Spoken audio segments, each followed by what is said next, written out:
Chers téléspectateurs, bonsoir. Merci d'être parmi nous dans une nouvelle édition de votre émission Guyane Éducation. Bruno, bonjour. Bonjour Comment à tu tous vas? les auditrices et auditeurs. Voilà, Ça va, super, très bien. merci. Aujourd'hui, on va parler d'un problème qui est structural encore pour l'éducation. On va parler des préfabriqués. On a l'impression que les structures, euh, c'est-à-dire scolaires en Guyane, ils peuvent pas être que des préfabriqués. Voilà. Et c'est une solution qui est c'est-à-dire qui doit être une solution, c'est-à-dire temporaire, qui devient permanente. Voilà. Et à tel point, ça ne choque plus d'avoir des préfabriqués, des agelcos en bonne quantité dans des structures d'éducation qui doivent répondre à certaines normes. Alors, Bruno, je sais pas, ça fait combien d'années tu es en Guyane? Ça fait 26 ans. Alors, Je t'as connais bien, une histoire avec les préfabriqués. je connais bien ces histoires, ouais. Alors d'abord, il faut dire, pour comprendre la situation dans laquelle on est, Mhm. que la croissance démographique de la Guyane est de l'ordre de 3% par an. Mhm.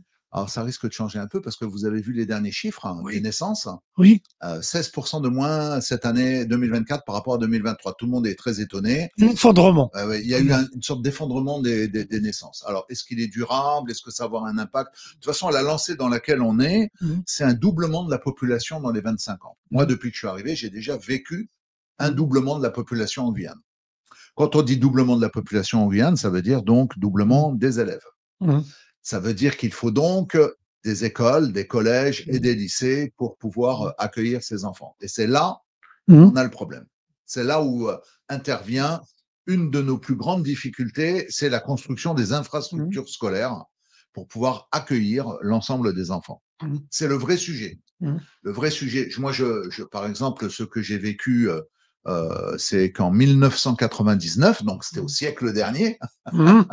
à la fin du siècle dernier, le STEC-UTG a été le premier syndicat à Mhm. lancer ce qu'on appelait un plan d'urgence pour Mhm. l'éducation en Guyane, avec pour la première fois la demande d'un investissement spécifique Mhm. pour la construction des établissements, voilà, pour accueillir les enfants. On était déjà très en retard. Bon, ça continue. Hein. Oui. Alors, comment font les autorités pour pallier à ce manque? Mhm. Eh bien, ils commandent des préfabriqués afin d'avoir et des bureaux Oui. et des salles de classe et de pouvoir remplir les établissements déjà existants. Mais moi, C'est notre vrai problème. moi, je peux comprendre s'il y a, par exemple, une situation qui est exceptionnelle pendant un an, 2 ans. Mais on sait que la démographie en Guyane, ça fait plusieurs années, et que ces AGECO, ça dure depuis des dizaines d'années. Mais ma question, est-ce que, c'est-à-dire les autorités, je pense que c'est la CTG et les mairies, est-ce qu'ils n'anticipent pas un petit peu et pour, c'est-à-dire ne pas rester dans cette situation précaire? Bon, ça a été une question centrale lors de la dernière, on peut en parler librement, hein, lors de la Oui. dernière élection à la CTG. C'était un des points centraux qui était Mmh. reproché notamment à l'ancien président Rodolphe Alexandre. C'était Mmh. pas de construction d'un seul lycée pendant 10 ans. Oui. Et en fait, cette problématique-là, c'est la problématique générale. Mmh. C'est-à-dire que la problématique générale, Mmh. c'est que nous n'avons pas de planification devant nous sur 10, 15 ou 20 ans de l'ensemble des structures scolaires afin de pouvoir accueillir d'abord le public qui va arriver, Mmh. premièrement, et deuxièmement, soulager même les structures qui existent déjà. Parce que je tiens à rappeler quand même que nous sommes dans une situation extrêmement difficile. Hein. Il y a 90 000 enfants qui sont scolarisés environ cette année. Oui. Sur ces 90 000 enfants, les collèges qui les accueillent, par exemple, sont des collèges Mmh. absolument... Ouais. en France, ça s'appelle les collèges 600. En Mmh. Guyane, personne ne connaît les collèges 600, hein, Mmh. ou à peine pas, quoi. Ici, c'est courant, hein, 1000, 1100, 1200, 1300 pour Paul Jean-Louis à Saint-Laurent-du-Maroni. Donc, ce sont des collèges, et République fait 1100, Mmh. voilà, Zéphyr, pareil, fait 1100, le collège Holder, ainsi de suite, ainsi de suite. Donc, nous sommes en grande difficulté par rapport à ça. Et tout ça, c'est lié à la planification. Mmh. Derrière la planification, il y a une autre question qui est fondamentale, c'est celle de l'investissement. Mmh. On en revient à la question toujours la même, hein, qui a été débloquée lors du mouvement de 2017, c'est comment l'État arrive avec les collectivités à créer le fameux plan État-région, quoi. Comment Mmh. ils arrivent à faire cette planification. Et 2017 nous a beaucoup aidé là sur les constructions actuelles, Oui, parce que vous savez qu'il y a 4 lycées qui oui. ouvrent là au fur et à mesure. Mhm. L'année prochaine, ça sera Arrête pas cela. Marie Passoula et Monsignari. Oui.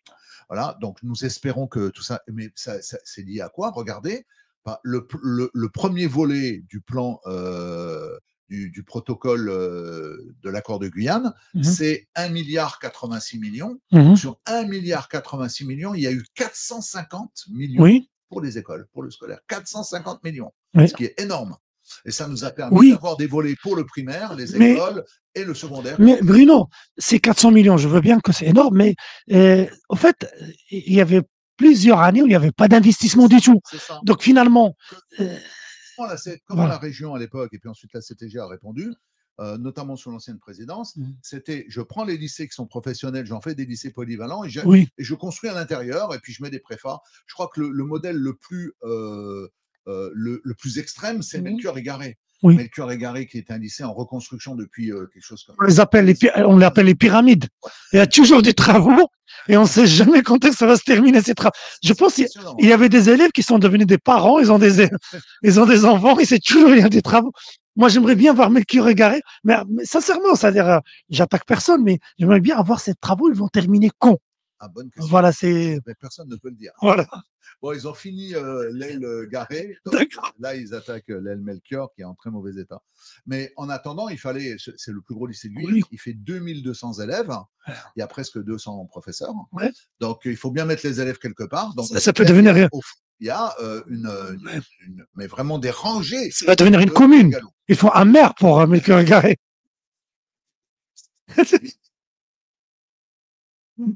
Donc, on est effectivement dans une situation un peu une course, hein, on est dans une course permanente. Et c'est ça le vrai problème. Le vrai problème qui est devant nous, c'est que bien que nous connaissons les chiffres, hein, Oui. même avec les entrants extérieurs, on sait que ça représente environ un collège dans l'année, Oui. rien d'exceptionnel. On connaît exactement les dynamiques. Oui. Eh bien, on n'arrive jamais à prévoir les infrastructures, les constructions d'infrastructures en temps et en heure. Alors, je sais que l'actuelle majorité avait mis au devant, Gabriel Serville lui-même avait dit mon mandat, c'est plus un enfant ne sera déscolarisé. Oui, voilà. mais, on attend de. Mais moi, j'allais poser une question. C'est-à-dire, vu qu'on est dans une situation exceptionnelle, premièrement par la démographie et c'est-à-dire l'immigration qui est en Guyane et Mayotte, est-ce que pour une situation exceptionnelle, il ne faut pas une réponse exceptionnelle? Ici, on n'est pas dans c'est-à-dire la préfiguration, c'est-à-dire des communes qui sont hexagonaux. Oui. Voilà. Ici, c'est-à-dire il y a un développement soutenu. Ben, il faut que ce soit une cause nationale et on ne peut pas laisser les mairies et la CTG, c'est-à-dire régler ce problème qui les dépasse parfois sur le plan financier. Qu'est-ce que tu en penses qu'un plan, j'exagère un petit peu, mais un plan Marshall pour qu'on arrive à une situation où chaque enfant il aura une place? Alors, ça a été le deuxième nom qui a été donné à notre plan d'urgence, notamment, c'était fortement souligné par certains journalistes, un plan Marshall, c'est-à-dire un plan d'investissement massif. Mais avec ce plan d'investissement massif, il y a 3 données que nous devons prendre en compte. La première chose, c'est le niveau d'investissement, c'est-à-dire que si on le fait, il ne faut pas faire comme ça a été fait en 2017. Mais pourtant, c'est déjà une grande avancée. Hein. Mais à un moment donné, l'État s'arrête. Il dit on va faire ça, puis c'est bon. Voilà. Je rappelle, par exemple, je donne un exemple précis. En 2019, j'étais au bureau central de l'UTG. On voit le préfet Del Grande et je lui dis ça. Je lui dis il ne faut pas attendre que le plan 2017 s'arrête. Déjà, on lançait un autre. Réponse du préfet il dit Paris n'entendra pas. C'est ça le problème. Voilà. Et là, on est arrêté par la projection. Il nous faut une vraie projection avec des vrais investissements. Deuxième élément, qui, à mon avis, touche beaucoup de secteurs de la société guyanaise, les normes. Le niveau de normes qui nous est donné fait que, en fait, ça coûte une blinde, ça coûte très, très cher, entre 10 et 20 millions un collège ou un lycée, quoi. C'est énorme. On pourrait abaisser un peu le niveau des normes et pouvoir faire plus rapidement, y compris avec du matériel local. La troisième chose, c'est réfléchir à une autre organisation. Beaucoup de syndicats sont opposés à ça, mais ça se fait au Brésil, ça se fait au Suriname, c'est ce qu'on appelle la double vacation. Alors, c'est pas faisable dans les collèges et les lycées, mais c'est tout à fait faisable dans les écoles primaires. À Cayenne ou à Saint-Laurent en tout cas, et à Rémière-Montjoly, je crois encore en ce moment, les enfants travaillent le matin. Donc, il est tout à fait possible d'imaginer que la classe qui est utilisée le matin, on s'organise avec Ouais, les maîtres, elle puisse être utilisée l'après-midi pour une autre volet, un autre espace oui, d'enfants, quoi. Ce qui fait qu'on aurait pour la même école l'utilisation à temps plein oui, de ces classes avec 2 fois l'école, quoi, en oui, fait. Une fois l'école le matin, une fois l'école l'après-midi. l'après-midi. Mais on a vu qu'il y avait la CTG, elle a essayé de trouver des solutions hors cadre. Voilà. Out of the box, par exemple, au Larivot. Oui, Bah, du jour au lendemain, ils ont récupéré ah ouais. le PRF qu'il est devenu un lycée. Bon, Ils ont fait la même chose à voilà. Kourou. C'est une très bonne idée, hein. Alors, Non, maintenant, mais c'est une avec le excellente. Moi, je recul, préfère ça que oui, l'ancien Marchou. Nous oui, avons tous connu ça. oui, L'ancien Marchou, lorsqu'il a déménagé à Melchior-Garret, qui oui, a été laissé à l'abandon oui, et qui finalement a été détruit alors que le local était là, quoi. Voilà. d'accord, Je préfère largement la réutilisation des espaces qui existent. Je oui, trouve que c'est une. Après, il faut les moyens. oui, Il faut pas non plus bricoler, quoi. oui, C'était un petit. Peut-être ça a été un peu trop dans le bricolage, oui, mais effectivement, il faut récupérer ce qui peut être récupéré pour tout de suite devenir fonctionnel. Je vois aussi l'expérience qui a été menée. Ça a commencé par des préfats. C'est le collège en face de le collège Bouillet d'Angomar, en mm, face du lycée Berthen Juminaire à Saint-Lô. oui, Il a commencé par des préfats. Puis oui. au fur et à mesure, il a été mis en dur. Voilà, on peut utiliser ces formes-là. C'est-à-dire que le préfa ne doit pas être un outil qui est durable, mais il doit être un outil qui est exceptionnel. D'accord. On voit, c'est-à-dire, il y a d'autres idées qui disent que pourquoi ne pas créer, c'est-à-dire, à défaut de créer c'est-à-dire des grands collèges et lycées, ne pas créer des petites antennes dans le bassin de vie des élèves. Par exemple, on voit des élèves, par exemple, qui partent de Sinamari jusqu'à Mana ou bien jusqu'à Ils voyagent chaque jour. Ils voyagent, ils sortent, j'ai exagéré, à 5 heures du matin et tout pour arriver. Les, les élèves, ils arrivent, ils sont fatigués déjà. Oui. Voilà. Pourquoi ne pas créer, c'est-à-dire des petites structures, des petites antennes, c'est-à-dire au bassin de vie qui dépendent des collèges ou bien des lycées qui sont loin, quoi. Oui. Alors la question du transport, bon là on sort un peu du préfa, hein, Oui. mais la question du Mais ça transport, évite, ça évite c'est-à-dire de toujours avoir un grand collège qu'on n'arrive pas à construire et finalement on met des préfabriqués. voilà. Alors, moi, je pense qu'effectivement, on doit toujours raisonner au fait que la structure scolaire doit être au plus proche des bassins Oui, de vie. Voilà. On doit toujours raisonner comme ça. C'est pour ça que lorsque, à l'époque, le Conseil général avait construit un collège, c'était une des demandes fortes oui, de Castor, un collège dans chaque commune, notamment sur le fleuve. Très bonne idée. oui, C'est essentiel. oui, Voilà. Ce qui fait que toutes les communes, Apatou, Grand Santi, Papaïchton, Marie-Passoula, ont leur collège. Et maintenant, il y a en pays indien ce qu'a fait le recteur, c'est-à-dire oui, un collège numérique. C'est une excellente idée. Parce que moi, j'ai des élèves, moi, je suis professeur oui, à Jean-Marie Michotte.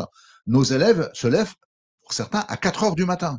Jamais un adulte, oui, on ne demanderait à un adulte de faire ça toute la semaine. Jamais. oui, Donc les élèves arrivent en milieu de journée et je vois ça tous les jours, KO, et l'après-midi, ils dorment. Ou en ah, cours, si jamais le cours est un peu lancinant, ah, s'il est un peu lent, qu'il n'est pas dynamique, les enfants s'endorment. ouais, Voilà, on en est là, quoi. Donc là, vous pouvez vous dire que les enfants sont épuisés. Ils sortent, il fait nuit, ils rentrent le soir 17h30, ils arrivent chez eux 18h30, 19h, il fait nuit. Donc effectivement, c'est très compliqué, c'est très très ah, compliqué. Alors maintenant, soyons honnêtes, les moyens. oui, Plus on rapproche des lieux de vie ou des zones d'habitat, les structures scolaires, plus ça coûte de l'argent. Et là, on en revient à la question précédente, oui, à la remarque précédente, c'est que nous n'avons pas de planification, il manque des fonds, quoi. Nous avons un oui, problème d'investissement. d'accord. Mais Or, l'école est ce sur quoi on doit investir le plus parce que c'est elle qui construit oui, la citoyenneté, qui construit les connaissances, les instructions, les diplômés, les ouais. cadres de demain. Voilà. Mais c'est ma question tout à l'heure, je vais essayer de la développer plus.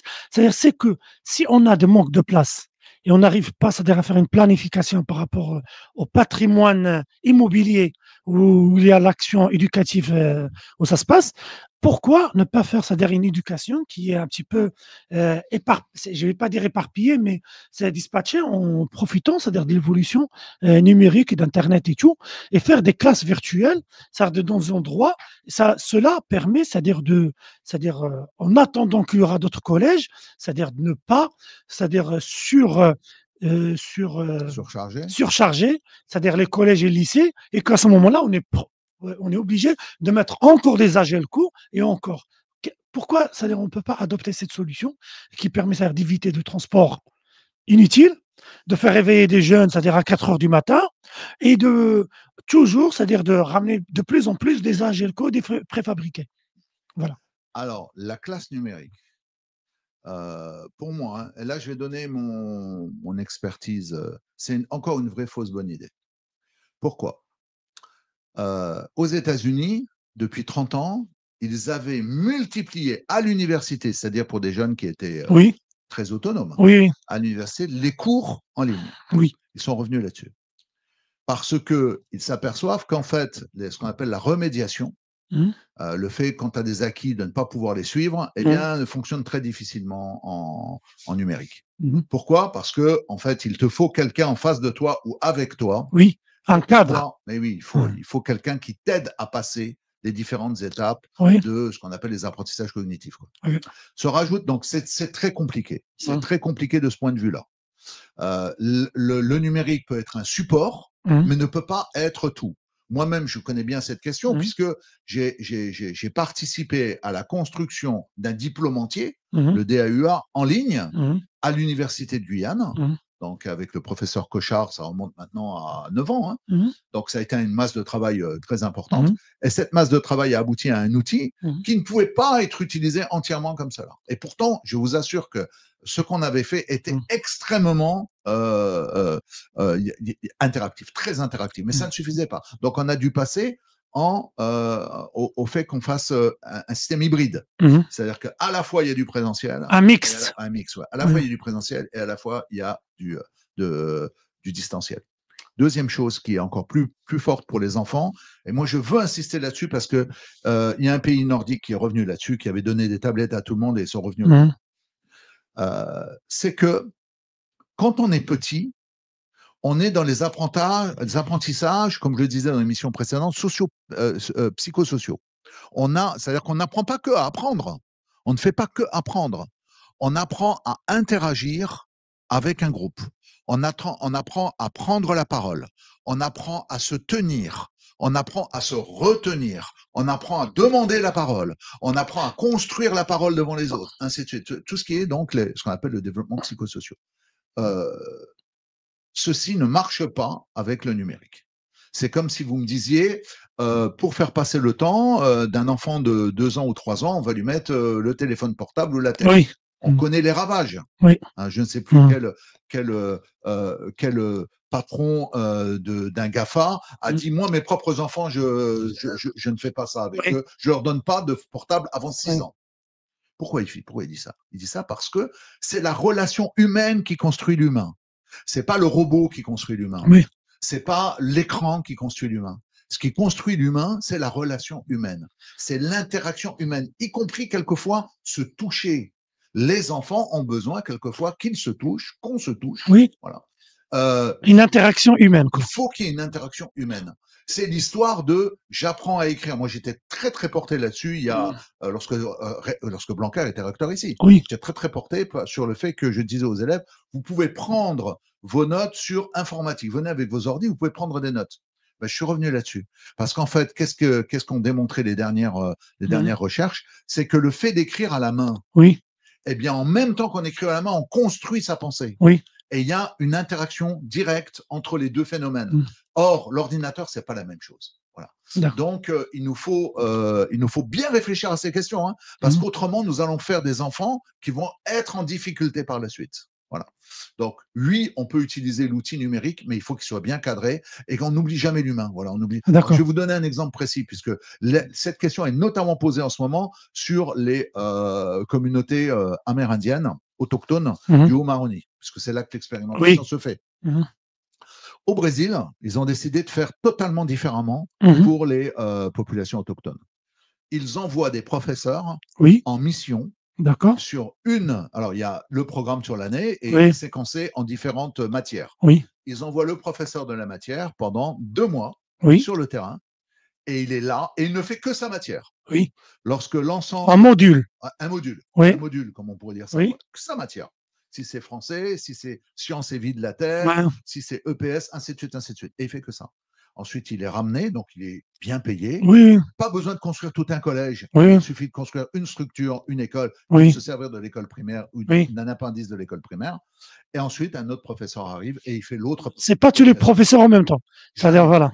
Or, nous, on a cette idée. Bon, après, il faut chercher un peu, il faut Oui. regarder un peu ce qui se passe ailleurs, hein. Et ça marche chez les Et ça Brésiliens? marche. D'accord, Ah oui, ça marche. Oui, oui, d'accord. ça marche. Puisqu'on a à l'université de Yapoké, Mhm, l'université qui va devenir cette année d'ailleurs une université autonome avec plus mhm. que 1100 étudiants, hein, Oui, l'université, vous avez des classes entières d'autochtones qui mhm. viennent apprendre, qui sont en apprentissage à l'université. Ce D'accord. que nous rêverions d'avoir ici, quoi. Voilà. Ouais, Et c'est au Yapoké, hein. ouais. Voilà. Donc, D'accord. il faut réfléchir. Voilà, il faut vraiment réfléchir à ça. J'ai tenté une approche la dernière fois un peu par hasard sur un groupe qui justement faisait une formation là-dessus. J'aurais parlé des acquis psychosociaux. Manifestement, ça leur passait au-dessus de la jambe. D'accord. Je te laisse le dernier mot. Oui, Comment, par rapport à l'existant, l'état actuel? Parce que maintenant, on parle et les AGECO sont toujours là, ouais, ouais, ouais, voilà, ouais. climatisés, Ouais. avec, c'est-à-dire énergivore et Oui, qui oui, oui. répond à aucun modèle architectural ou urbaniste. Euh, Quel est ton dernier mot par rapport à cette situation? Ce que les parents d'élèves, ces professeurs et les autorités doivent faire, c'est préparer les prochains plans de construction. C'est-à-dire de se projeter sur 10, 15, 20 ans et dire il nous faut tant d'écoles, tant de collèges, tant de lycées et obtenir les investissements en face. Avec deux objectifs. Le premier objectif, c'est l'ensemble du territoire et toute la population. Nous devons former tout le monde, et si possible, à égalité. Non, même pas si possible, à égalité. Nous devons former tout le monde. Le deuxième élément, c'est soulager les structures, et c'est là qu'on verra disparaître les AGELCO. C'est soulager, si on a ce plan de construction, on soulage les structures actuelles qui ont, comme Damas ou Melchior Garret, beaucoup de préfats, quoi. Voilà. Après, les petits lycées, ils peuvent pas. Nous, on en a, par exemple, à Michotte, on en a 4-5. Bon, on peut pas en avoir plus, de toute façon. Je ne crois même pas que Max Joséphine en ait, tu vois. Il faut, c'est la seule solution. La seule solution, c'est d'augmenter Mhm, notre capacité à recevoir mhm, pour pouvoir soulager mhm, ceux qui sont déjà là et améliorer la qualité de travail de tout le monde. Parce que la qualité de travail, elle s'améliore pour les enfants, elle mhm. s'améliore pour les enseignants qui, eux, vont ensuite mieux enseigner euh, D'accord. et faire leur mission. Bah, sur ce, Bruno, merci beaucoup pour Merci. ces éclaircissements. On espère qu'il y aura moins d'AGELCO Voilà. dans l'avenir et que voilà, qu'il y aura des projets architecturaux et tout qui donnent envie à la fois, c'est-à-dire aux enseignants et aux élèves d'être, c'est-à-dire l'action éducative passe dans des bonnes conditions. Et sur ce, je te souhaite bonne fin de semaine et à la Merci à prochaine. vous aussi. Au revoir. Merci beaucoup.